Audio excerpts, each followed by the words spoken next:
Ilang oras na naantala ang biyahe ng Cebu Pacific Flight galing sa Bicol International Airport sa Daraga Albay. Dahil ito sa may nag-iwan ng sulat na naglalaman ng banta ng bomba. Pero napag-alaman na ito ay biro lamang or bomb joke.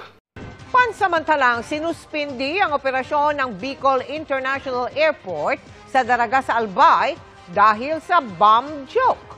Ayon sa Civil Aviation Authority of the Philippines o CAAP, papaalis na papuntang Maynila ang Cebu Pacific Flight 5J326 kaninang umaga nang may matagpo ang sulat kung saan nakasaad ang bomb joke. Agad na isinara ang runway, pinababa ang mga pasahero at isa-isang sinuri pati ang kanilang mga bagahe pero walang natagpuang pampasabog. 1:35 ng hapon kanina nang maibalik sa normal ang operasyon na ikinadelay ng 10 flight.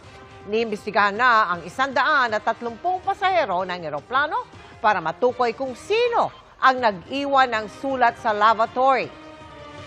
Sana malaman at makulong kung sino man ang may gawa nito. At ang nakakahiya pa nito is ang probinsya kung saan ito nangyari is ang probinsya kung taga saan ako, sa Albay, Bicol. Imagine niyo na lang yung perwisyo na dinulot nito lalo na sa mga OFW na may connecting flight pa papunta sa ibang bansa.